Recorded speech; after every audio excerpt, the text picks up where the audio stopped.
राजकारणात येण्याची सुरुवात कुठून झाली? 150 ते 200 पगारापासून नोकरी सुरुवात केली. त्यामुळे आम्हाला आर्थिक खूप मोठा फटका बसलेला होता. त्यातून बाहेर पडायला आम्हाला कदाचित 7-8 वर्ष 10 वर्ष गेली. आत्ताची जी तरुणाई असेल किंवा आत्ताची जी पब्लिक असेल की त्यांना असं वाटतं की कुलदीप शेंडे हा सोन्याचा चमचा घेऊन जन्माला आलेला असेल, तर तशी काही गोष्ट नाही आहे. वडिलांचं एक होतं की पैसा हा त्यांनी फॅक्टर नव्हता ठेवलेला. लोकांची कामंही महत्त्वाची ठेवलेली. शिंदे साहेबांचा उपवास असताना सुद्धा त्यांनी 1.5 तास चालून वरती जाऊन परत खाली आले. यूथ आयकॉन म्हणून तुमची ओळख सहीकडे पसरते. म्हणजे जिथे चांगल्या कामावर टीका केली जाते विरोधकांकडून, त्यावर तुम्ही एकदम शांतपणे पण तितक्याच मार्मिकपणे उत्तर कसं देता? म्हणजे हे कसं साध्य होतं तुमच्याकडं? कुलदीपक शेंडे इतक्या व्यस्त वेळापत्रकातून स्वतःसाठी वेळ कसा देतात? आत्ता सोशल मीडिया आल्यामुळे राजकारण्यांची लाईफस्टाईल प्लस त्यांचा कनेक्ट लोकांपर्यंत हा कसा बदलला आहे? तुम्ही कसं तुमचं ऑब्झर्वेशन काय? नमस्कार, मी साहिल जाधव. आपल्या सर्वांचं आचार्य मीडियामध्ये मनपूर्वक स्वागत. आज आपल्यासोबत आहेत खोपोली नगर परिषदेचे माजी उपनगराध्यक्ष कुलदीप भाई शेंडे. कुलदीप भाई, तुमचं सर्वप्रथम मनपूर्वक स्वागत आचार्य मीडियाच्या या पॉडकास्टमध्ये. कुलदीपक भाईंना जन्मजात जरी वारसा हा राजकारणाचा लाभलेला असला तरी त्यांचा संघर्ष, त्यामागची कहाणी आज आपण या पॉडकास्टच्या माध्यमातून सर्वांसमोर आणणार आहोत. कुलदीपक भाई, पहिलं तर मला हा प्रश्न की कुलदीपक शेंडे यांच्यामध्ये जे भाई येतं त्याची सुरुवात कुठून झाली? त्याची सुरुवात खरं तर झाली मला खरं तर छोटा भाऊ आहे, तो भाई बोलत होता.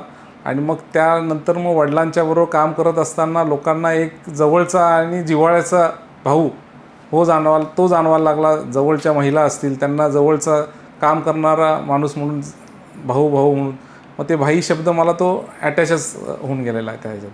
म्हणजे आत्ता मी येत होतो तर येताना असं जाणवलं की जिथे म्हणजे नावाने कमी पण कुलदीपक भाई या नावाने, भाई या शब्दाने तुम्हाला जास्त ओळखलं जातं. ह्याची सुरुवात म्हणजे राजकारणात येण्याची सुरुवात कुठून झाली? म्हणजे जरी वडिलांचा वारसा लाभलेला असला तरी तुमचा एक संघर्ष वेगळा आहे. तो संघर्ष काय होता?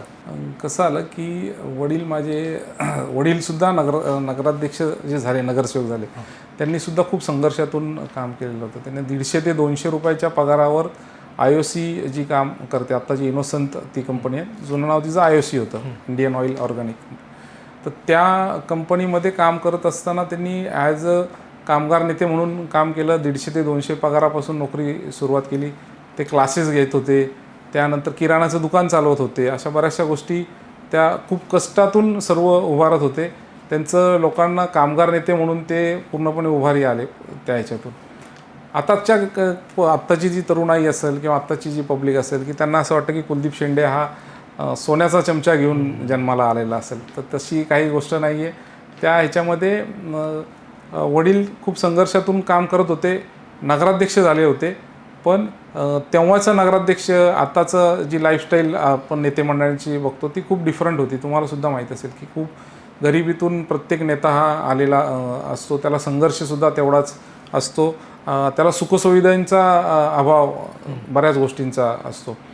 ते नगराध्यक्ष झाल्यानंतरसुद्धा आमच्या आईचे आमच्यावर खूप मोठे संस्कार आहेत की वडील घरात कमी असायचे आणि त्यामुळे लोकांशी जो कोण घरात येतील वडील बाहेर असताना तर त्यांच्याशी आदबीनी कसं वागायचं, ॲरोगंटली बोलू नये, ह्या बऱ्याचशा शिस्त आम्हाला आमच्या आईनी लावलेल्या होत्या. आणि वडिलांचंसुद्धा एक देण होती की बाबा कोणी आला तरी त्याच्याशी खूप प्रामाणिकपणे वागा. कुठलंही काम असेल तर हो सांगा, नाहीतर नाही सांगा. उगाच काहीतरी फेक आपण प्रॉमिसेस देण्यात काही अर्थ नसतो. आणि सर्वात काय झालं की वडील नगराध्यक्ष होऊन गेल्यानंतर जे परत ते कामगार परत जॉईन IOCलाच झाले. त्यामुळे आणि वडिलांनी एक मोठी इलेक्शन्स आमदारकीची लढवली होती. त्यामुळे आम्हाला आर्थिक खूप मोठा फटका बसलेला होता. त्यातून बाहेर पडायला आम्हाला कदाचित 7-8 वर्ष 10 वर्ष गेली. तो काळ आमचा खूप संघर्षाचा गेला होता. आत्ता सर्व ऐट दिसते, आमचा गाडी बंगला सर्व दिसत असेल, पण त्यामधला जो काय 10 वर्षाचा संघर्ष आहे तो आम्ही खूप जवळून. तेव्हा तुमचं वय किती होतं? मी तेव्हा कदाचित 8वी-9वीला असेल त्या ह्याच्यात. पण तो एक संघर्षच होता. मी तेव्हा असं काय तामझाम आणि हे ते नसायचं. तुम्हाला माहिती आहे की पूर्णपणे असेल. आणि तेव्हा ना कसं असतं की वडिलांचं एक होतं की पैसा हा त्यांनी फॅक्टर नव्हता ठेवलेला. लोकांची कामंही महत्त्वाची ठेवलेली. त्यामुळे नगराध्यक्ष झाले, मग गडगंजा पैसा कमवला आहे आणि खूप प्रॉपर्टी कमवले, बंगला केला आहे. अजूनसुद्धा आमचं बघितलं तरी घर साधंच आहे, बंगला असं काही कुठल्या ह्याच्यात राहत नाही आहे. तर त्या माध्यमातून खूप संघर्ष झाल्यानंतर आम्हाला आठवतं आहे की आमच्या घराचे एक वादळ झालं होतं, पत्रे उडालेले होते. तर त्या पत्रेसुद्धा वडिलांनी उधारीवर आणले होते. एवढी परिस्थिती तेव्हा हालाकीची होती. त्यानंतर मग आमचं एक हॉटेल आम्ही छोटंसं सुरू केलेलं, त्यातसुद्धा संघर्ष होता. त्यानंतर मग आम्ही एक्सप्रेस हायवेवर एक मोबाईल व्हॅन, फूड व्हॅन चालू केलेली. त्यात वडिलांची मेहनत पूर्णपणे बघितलेली होती. त्यानंतर मी चायनीजचं एक हॉटेल टाकलेलं होतं, त्यात मेहनत होती. चायनीज आमचं एक हॉटेल होतं, आमचा एक भैरवनाथ धाबा होता त्या बाजूला. वडिलांनी मला 12वी नंतर बाबा काहीतरी बिझनेसमध्ये त्यांनी त्याला काहीतरी ज्ञान असावं म्हणून मला बिझनेसमध्ये गुंतवण्यासाठी त्यांनी रेस्टॉरंट काढून दिलेलं होतं एक छोटंसं.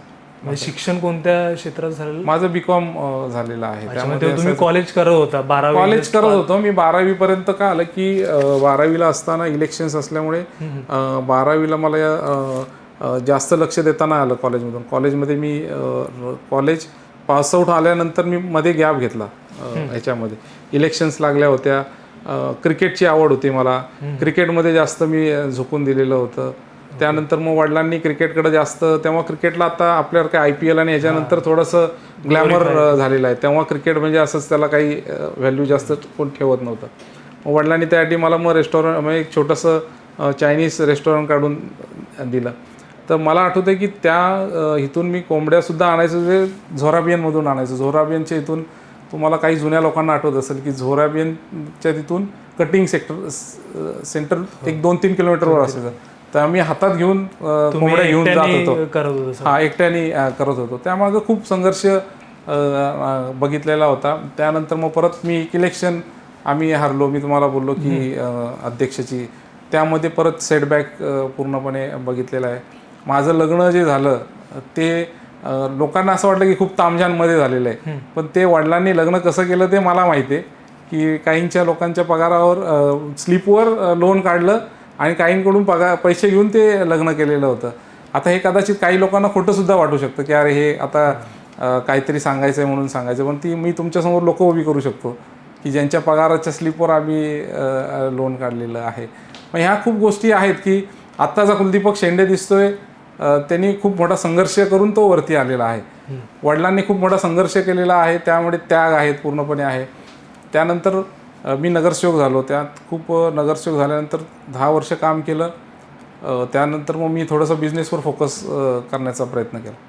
अच्छा, बिझनेसवर फोकस करत असताना मग राजकारणात वडिलांसोबत यावं हे केव्हा वाटू लागलं की वडिलांनी प्रोत्साहन दिलं की यावं राजकारणात? काय झालं की वडील नगराध्यक्ष असताना काही अपहार्य कार्य करताना एक पोटनिवडणूक लागली त्यांची. मग त्या निवडणुकीला वडिलांना सर्व तरुणांचं हे होतं की आता तुम्ही कुलदीपला फ्रंटला ठेवा, त्याला उमेदवार करा नगराध्यक्षाचा. तर त्या माध्यमातून मी नगराध्यक्ष, तेव्हा मला भाषणसुद्धा करता येत नव्हतं. माझा ग्राउंड वर्क म्हणजे एवढा लोकांशी टच नव्हता, तेव्हा मला ते अपयश आलं. पण मी नेहमी असं मानत असताना पॉझिटिव्ह बोलत असतो की अपयश ही यशाची पहिली पायरी आहे. आणि ते कुठलाही म्हणजे मी पुस्तक वाचले, माझ्या घरातून पण सांगितलेले, कुठलीही गोष्ट वाईट असो नाही तर चांगली असतो, ती चांगल्यासाठी घडलेली असते भविष्यात. एखादा आपल्याला गोष्ट वाटतं अपयश आलेलं आहे आपलं, तर माझं तरुणांना पण कधी कधी सर्वांना म्हणणं असतं की बाबा तुम्हाला कधी अपयश आलं तर खचू नका तुम्ही.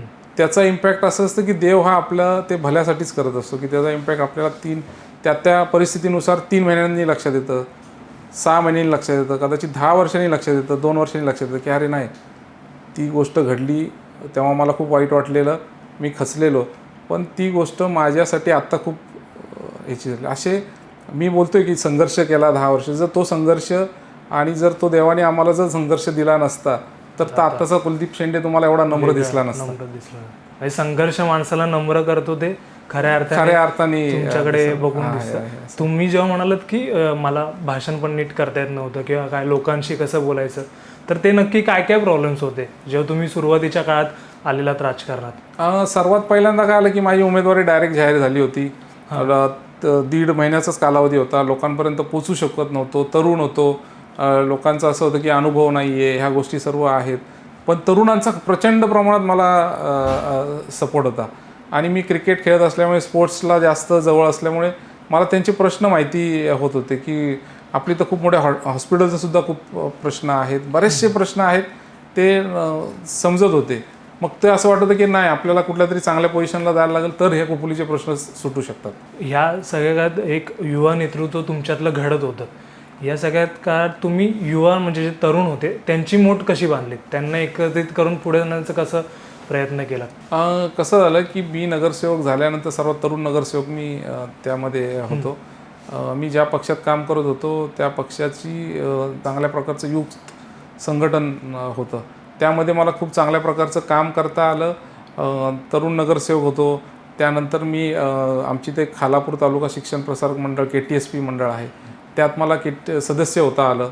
त्या सदस्यानंतर मी त्याला सेक्रेटरी झालो, उपाध्यक्ष झालो. त्या माध्यमातून मग स्पोर्ट्सला सर्व तरुणांच्या अपेक्षा वाढत गेल्या की अरे हा शैक्षणिक क्षेत्रातसुद्धा आहे, हा राजकीय ह्याच्यात सुद्धा आहे आणि सामाजिक ह्याच्यात. त्यामुळे लोकांना एक जिव्हाळ्याचा एक जवळचा आपला कुठला तरी मित्र माझा आता आमच्या आशेचं स्थान बोलता येईल त्या हिशोबाने त्यांना, त्यामुळे तरुण माझ्याकडे जास्तीत जास्त अट्रॅक्ट होत गेले. आणि मग त्यानंतर आत्ताचं जे तुम्ही उपनगराध्यक्षपद मध्ये होता त्या काळात केलेली अशी काम म्हणजे तो अनुभव आणि आत्ताचा अनुभव म्हणजे असं कोणतं तुम्हाला काय डिफरन्स किंवा काय साम्य जाणवतं यामध्ये? कसं आहे की ते मी 2014ला झालेलो. मी आता कदाचित 12 वर्ष होतील, 11 वर्ष होतील. त्यामध्ये सर्वात योगदान मी आमदार जे तत्कालीन होते सुरेश भाऊ लाड यांचा खूप मोठा, मी त्यांना धन्यवाद देतो की त्यांना मला तेव्हा उपनगराध्यक्षपद करण्याची संधी दिलेली होती त्यांनी. तर तेव्हा त्या कामामध्ये आमच्याकडे पाणी पुरवठा योजने कसं असतं की खोपोली नगर परिषदेमध्ये उपनगराध्यक्षपद ज्याच्याकडं असतं त्याकडं सभापतीपद पाणी पुरवठ्याचं असतं. आणि पाणी पुरवठ्याचं सभापती म्हणजे पूर्णपणे लोकांशी नाळ कनेक्ट असलेला तो सब्जेक्ट असतो की नगरपालिकेत मॅक्झिमम त्या काळामध्ये जास्तीत जास्त समस्या आहे पाण्याच्याच येत होत्या, पाणी टंचाईच्या. तर मग तत्कालीन नगराध्यक्ष होते त्यांच्या माध्यमातून आणि आमच्या जी तरुण आमची बॉडीसुद्धा तरुण चांगली आली होती, तर त्यांना एक उत्साह होता काम करायचं की बाबा काहीतरी आपण खोपोलीसाठी गटर आणि फुटपाथ होतच राहतात पण खोपोलीला एक चांगलं देण्याचं आपण विजन ठेवू. तर त्या माध्यमातून आम्ही मग एक 50 वर्षाचं नियोजन करणारं आम्ही एक DPR तयार केला नवीन पाणी पुरवठा योजनेचा. तो योजना आम्ही सर्व मंडळींनी DPR, त्यात खूप चॅलेंजेस आले, त्यात कॉन्ट्रॅक्टर चुकीचा मिळाला. DPR इस्टिमेट जेव्हा झाले त्याचं जे काय टेक्निकल सँक्शन ते डबल वाढलं परत, कारण की त्याची टेक्निकल सँक्शन येईपर्यंत परत रेट्स वाढलेले, जागतिक मंदी आणि याच्यामुळे परत स्टीलचे रेट वाढले होते, खूप असे इश्यू आले. मग त्यानंतर 1-1.5 वर्ष गेल्यानंतर मग मी 2.5 वर्षाचाच मला काळ, फक्त खूप कमी काळ असतो तो 2.5 वर्षाचा. त्यामध्ये उपनगराध्यक्षावरून पाय उतार होत असतानाच ती योजनेचं उद्घाटन त्यानंतर झालं. मग त्यात मी उपनगराध्यक्ष असताना मला असं वाटत होतं की आपली तर खूप मोठ्या आता बिल्डिंग्सला परमिशन्स मिळत आहेत, 7 मजली 9 मजली, आणि आपल्या ज्या गाड्या आहेत फायर ब्रिगेडच्या गाड्या त्या कमी ह्याच्या आहेत की जेणेकरून आता त्या बदलणं गरजेचं होतं. 15 वर्ष आली ते स्क्रॅपमध्ये जाण्याच्या लायक झाल्या होत्या. मग त्या नवीन योजना मग त्यात एक गाडी त्यात घेण्याचं आम्ही ठरवलं. आणि नंतर मग आमचं एक व्यायामशाळा ज्या आहेत तिथल्या अद्ययावत करण्याचं मी युवकांसाठी पूर्णपणे प्रयत्न केले. माझ्या गावातील वॉर्डमधील व्यायामशाळा, AC व्यायामशाळा सर्व नगरसेवकांना आदर्श वाटावा अशी मी ती करून ठेवलेली होती. कार्पेट, 4 AC, चांगल्या प्रकारचं इक्विपमेंट. आणि मग त्याचा आदर्श घेऊन प्रत्येक ठिकाणी मग प्रत्येक नगरसेवकांनी प्रत्येक त्यांच्या वॉर्डातील युवकांसाठी ती योजना राबवण्याचं काम. या आत्ताच्या 2.5 वर्षाच्या काळात म्हणजे जेव्हा शिवसेना शिंदे साहेबांच्या नेतृत्वाखाली जी शिवसेना आहेत त्या शिंदे साहेबांच्या नेतृत्वाखाली आपले विद्यमान आमदार आहेत महेंद्रजी थोरवे यांच्या संपर्कात आणि यांची साथ तुम्हाला कशी लाभली? कसं आलं की शिंदे साहेब, मी जेव्हा थोरवे साहेब आमदार झाले तेव्हा माझे त्यांचे संबंध होते.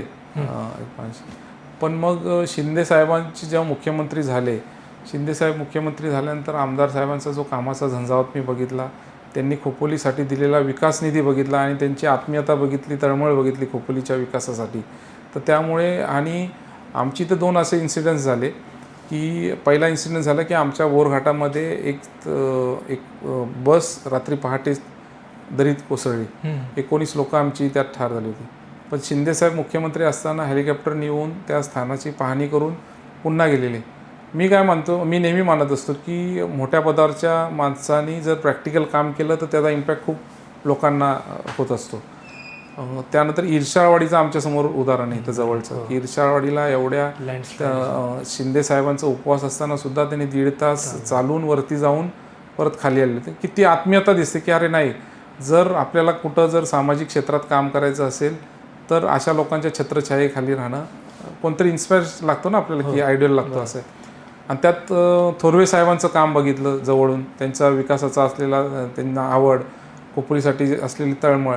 मग ठरवलं की नाही, आपल्याला आता शिवसेना पक्ष जॉईन करणं गरजेचं आहे. तर त्यामुळे मग मी घरच्यांशी चर्चा केली, सर्वांशी केली, माझ्या जवळच्या मित्रांशी, कार्यकर्त्यांशी, वॉर्डमधल्या लोकांशी चर्चा करून मग शिवसेनेत जाण्याचा निर्णय घेतला.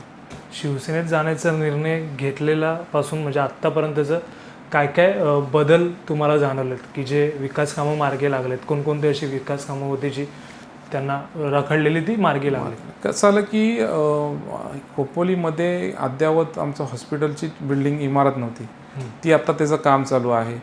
आम्ही एक नाट्यगृह बांधलेलं होतं की ते त्याला मेंटेनन्स व्यवस्थित न झाल्यामुळे त्याचा खर्च 2-3 CRच्या वरती वाढलेला होता.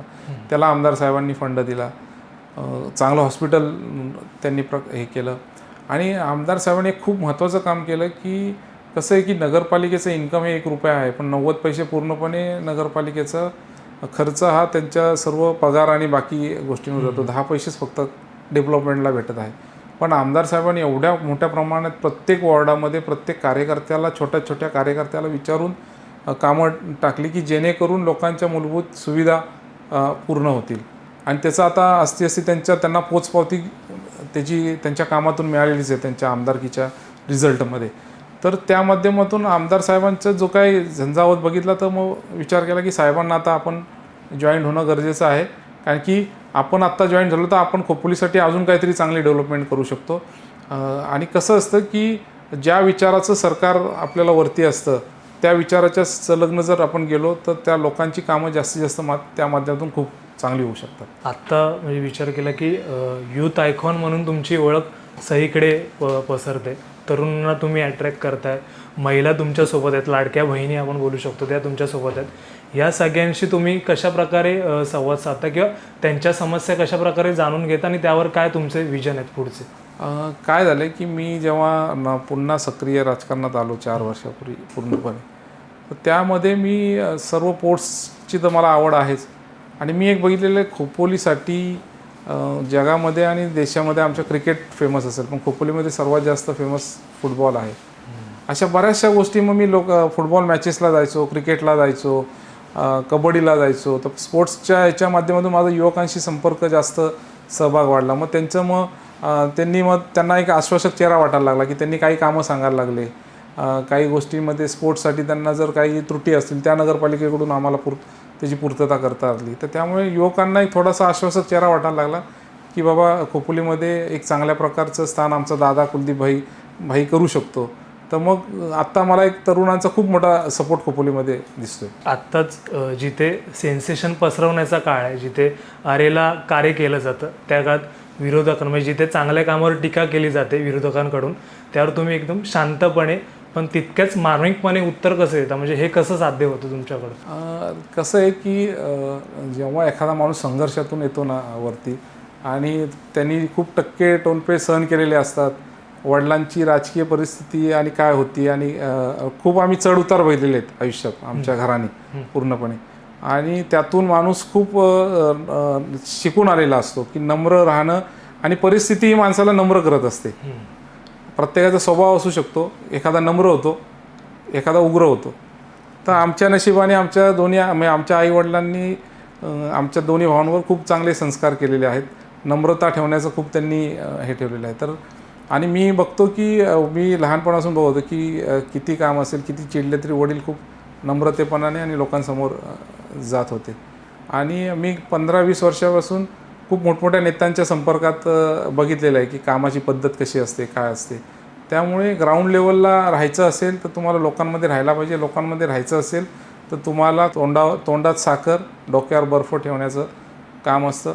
माझी सर्वांना तरुणांना विनंती आहे की खूप आपल्याला पेशन्स लेवल खूप महत्त्वाचे आहेत. संयम हा आत्ताच्या जीवनात खूप महत्त्वाचा आहे. आता काय झालं की आता शॉर्ट सक्सेस लोकांना हवं असतं, पण सर्वांना तरुणांना मी प्रत्येकाला भेटतो तर तेच सांगतो की बाबा शॉर्ट टर्म जर तू सक्सेस बघितलंस तर ते तुला काही उपयोग नाही. तुला ते त्याचा क्षणिकचा आनंद देऊ शकतात. पण तुला जर संघर्ष करायला लागत आहे, तुला मेहनत करायला लागत आहे. कधी कधी काही काही तरुण कसं असतं की आपली परिस्थिती घरातली वाईट असते, पूर्णपणे डिप्रेशनमध्ये गेलेला असतो. तर माझं एकच पॉझिटिव्ह आणि मॅक्झिमम माझं म्हणणं आहे की तुम्ही जास्तीत जास्त पुस्तकं जी असतात, आपल्याला स्वतःला घडवण्याची जी काय पुस्तकं जी काय असतं ती वाचणं गरजेचं आहे. त्या मुद्द्यातून आध्यात्मिकसुद्धा तुम्हाला आवड असण्याची गरज आहे. आणि सर्वात मोठी गोष्ट की तुम्हाला मेडिटेशनची खूप मोठी गरज आहे. मेडिटेशन ही माणसाला नम्र बनवते, असं माझं पूर्णपणे मत झालेलं आहे. त्यामुळे या सर्व गोष्टी असत असताना खूप प्रामाणिकपणे सांगतो की आत्ताच्या घडीमध्ये आपल्याला किती डिप्रेशन आलं काय असं तरी एक 15 मिनटाचं जरी आपण एक मेडिटेशन केलं तर त्यातून परमेश्वरच आपल्याला मार्ग दाखवत असतो. त्यामुळे सर्वांना विनंती आहे की आध्यात्मिक एक शक्ती जवळ असणं महत्त्वाचं आहे. तेच आपण सगळेच म्हणतो की तरुणांनी राजकारणात यावं अशी सगळ्यांची इच्छा असते. तुम्ही काय सांगाल, म्हणजे तरुणांनी राजकारणात का यावं? नक्कीच तरुणांनी राजकारणात यायला पाहिजे, पण त्याच्याबरोबर त्यांच्याकडे त्यांचा सक्षम त्यांच्या पाठीमागं काहीतरी आर्थिक पाठबळ असणं गरजेचं आहे. कारण की आर्थिक पाठबळ मी हे कशासाठी बोलतोय, निवडणुकांसाठी बोलत नाही आहे. तुम्ही जेव्हा समाजकारणामध्ये असता तेव्हा तुम्ही लहान मोठ्यांसाठी कुठल्या अडीअडचणी त्यांच्या दूर करू शकतात. त्या आर्थिक असू शकतात किंवा दुसऱ्या कुठल्याही प्रकारच्या हॉस्पिटलच्या असू शकतात, काही असू शकतात. तुम्ही जर ही कामं त्यांची करू शकले नाहीत पूर्णपणे तर तुम्ही राजकारणात आणि राजकारण केल्यानंतर तुम्हाला समाजकारण केल्यानंतरच तुम्ही राजकारणात त्याची उडी मारू शकता. तर तुमचा 80% राजकारणावर फोकस असणं महत्त्वाचं आहे. आणि माझी तरुणांना विनंती आहे की प्रत्येकाचा पहिला घरातलं कामधंदा, त्यानंतर त्यातून येणारं आर्थिक पाठबळ, त्या आर्थिक पाठबळातून जर आर्थिक पाठबळ आपलं जर 100% असेल आणि त्यातले जर आपण 70% बाजूला ठेवून 30%मध्ये जर आपण काम केलं, त्या 70%ला हात न लावता तर राजकारणात यावं. नाहीतर मग कधी कसं असतं की आपण प्रत्येकाकडे जातो, प्रत्येक लोकांचं असं असतं की अरे नाही तू उभा राहा, तुझं काम चांगलं चाललं आहे, तुझं असं. हे लोकांचं कसं असतं की कोणी वाईटपणा घ्यायला तयार नसतं. जो जाईल त्याला लोक चांगली बोलत असतात. कारण की शेवटी वाईटपणा, आता मला पण तुम्ही आलात विचारायला की आम्ही उभा राहू तर मी होच बोलणार. दुसरे तुमचा मित्र आला त्याला हो बोलणार. कारण की शेवटी प्रत्येकाचं मन जपत असतो. पण त्यांनी आपला गैरसमज का होत असतो उमेदवाराचा किंवा आपल्या राजकारणात येणाऱ्या तरुणांचा की आपल्याला लोकांचा खूप पाठबळ आहे. पण त्या व्यतिरिक्त त्या पाठबळाशिवाय आपल्याला आर्थिक पाठबळसुद्धा सक्षम असणं खूप गरजेचं आहे. कुलदीपक शेंडे इतक्या व्यस्त वेळापत्रकातून स्वतःसाठी वेळ कसा देतात आणि तुमचे छंद काय, तुम्ही कसे ते जोपासता? खरं तर आत्ताच्या या 2-3 महिन्यापासून खूप हेक्टिक शेड्यूल चाललेलं आहे. स्वतःकडे वेळ, आता मी गेल्या 4 महिन्यापासून जिमला जात नाही आहे. सकाळी मी लवकर 7:30-8 वाजता जिममध्ये जात होतो आणि आता रात्री झोपायला खूप 2-3 वाजता. त्यामुळे आता सकाळचं जाणं बंद झालेलं आहे. थोडीशी वजन वाढलेलं आहे. वाईट वाटतं बघून थोडंसं ह्याच्यामध्ये की आपण कसा होतो आणि आता कसा दिसतोय. आणि माझा मेन फोकस असतो की आपली जर हेल्थ चांगली असेल तर आपलं सर्व आपण ज्यांच्यासाठी काम करतोय त्याचा काही उपयोग होणार नाही आहे. आणि स्वतःसाठी वेळ आता तर काय अजिबातच नाही आहे ह्याच्यामध्ये. आता मी ठरवलेलं आहे की आता जे काय आहे ते आपण आता खोपोलीसाठी पुढची 5 वर्ष आपल्याला द्यायची आहेत. आणि त्यामधून असती फॅमिलीकडे थोडासा टाईम द्यायचा. आणि माझी सर्वांना विनंती आहे की तुम्हाला राजकारणात यायचं असेल तर तुम्हाला स्वतःचं कुटुंब कडे लक्ष देणं महत्त्वाचं आहे. राजकीय माणसाला थोडंसं हे असतं की तो स्वतःच्या कुटुंबाकडं, स्वतःच्या छंदाकडं आणि स्वतःच्या बिझनेसकडे लक्ष देत नसतो. पण विनंती आहे सर्वांना की त्याच्याकडं 50% लक्ष द्या, 50% समाजकारणाकडं लक्ष द्या. तुम्ही प्रामाणिकपणे समाजकारण केलं तर लोकांचा पाठिंबा तुम्हाला 1000% मिळत असतो. तुम्ही आता मगाशी उल्लेख केलात की पूर्वी जेव्हा नेते मंडळी असे त्यांची लाईफस्टाईल ही वेगळी होती आणि आत्ताची वेगळी आहे. तसंच पूर्वीची प्रचार पद्धती म्हणा किंवा लोकांपर्यंत पोहोचण्याची पद्धत म्हणा ती वेगळी होती. घरोघरी भेटी आणि बाकीच्या गोष्टी होत्या, पॅम्पलेट्स होते. आत्ता सोशल मीडिया आल्यामुळे राजकारण्यांची लाईफस्टाईल प्लस त्यांचा कनेक्ट लोकांपर्यंत हा कसा बदल आहे? तुम्ही तुमचं ऑब्झर्वेशन काय? माझं एक ऑब्झर्वेशन आहे की लोक खूप प्रचंड प्रमाणात चांगल्या हुशार झालेले आहेत. लोकांना फेक काय आहे आणि कोण चांगलं काम करतं ते समजत असतं. त्यामुळे तुम्ही काही फेक जर काही करायला गेलात तर आपण ट्रोल होणार. हम्म. जर तुम्ही प्रामाणिकपणे काम करत राहिलात तर तुमची इमेज ही प्रामाणिकपणे म्हणूनच समोर जाणार.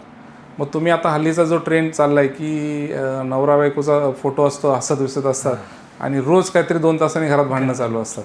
असं आत्ता सध्या असाचा ट्रेंड चालू आहे की काहीतरी आपलं 2,000 रुपये खर्च करायचे, फोटो काढायचे आणि सोशल मीडियावर टाकायचे असे. पण जनता खूप सुज्ञ आहे, त्यांना माहीत असतं की कोण कुठल्या कामात प्रामाणिकपणे काम करत आहे. आणि नुसत्या गप्पा ठोकणं, नुसत्या 2-2 तास कुठंतरी बसून टाळ्या पिटत बसणं, त्याच्यापेक्षा लोकांचं लक्षसुद्धा बारीक असतं की कोण माणूस कामाचा जास्त आहे, की टेक्निकल कामं कोणाला समजू शकतात, कुठली अडचण आली तर ती कोण सोडू शकतात. त्यामुळे सोशल मीडिया हा भाग सर्वात महत्त्वाचा आहे आत्ताच्या ह्याच्यामध्ये. पण सोशल मीडियाचा वापरसुद्धा करत असताना खूप आदबीने करायला लागतो, कारण की हल्ली ते ट्रोल व्हायची पण सुद्धा त्याचे उलटे चान्सेस असू शकतात असे. त्यामुळे खूप सावधपणे सोशल मीडिया आल्यामुळे तर अजून जबाबदारी वाढलेली आहे सामाजिक कार्यामध्ये. तर पॉडकास्टची सांगता करताना खोपोलीकरांसाठी कुलदीपक शेंडे काय सांगू इच्छिता? मी सर्व खोपोलीकरांना विनंती करतो, आजच्या दिवसापर्यंत जो काय आपण माझे इंटरव्ह्यू घेत आहात तोपर्यंत युती होण्याचे चान्सेस 99% आहेत. त्यामुळे मी सर्वांना विनंती करतो की बाबा येणारी आमची जी काही शिवसेना, BJP आणि RPIची युती आहे त्यांच्या सर्व उमेदवारांना आपण भरघोस मतांनी धनुष्यबाण आणि कमळाचं जे चिन्ह आहे त्याच्यावर बटन दाबून भरघोस मताने विजय करा. आणि मी नगराध्यक्षासाठी उभा आहे, माझी निशाणीसुद्धा धनुष्यबाण आहे. त्यासाठी आपण खूप भरघोस मताने विजय करा आणि आमच्या या शिवसेनेच्या पूर्णपणे महायुतीच्या विजयामध्ये आपला सिंहाचा वाटा आपल्या पूर्ण नागरिकांचा असावा अशी मी विनंती करतो. आणि येणारा हा काळ 5 वर्ष हा खोपोलीकरांच्या विकासाचा असणार आहे याचं मी तुम्हाला पूर्णपणे आश्वासन देतो. धन्यवाद.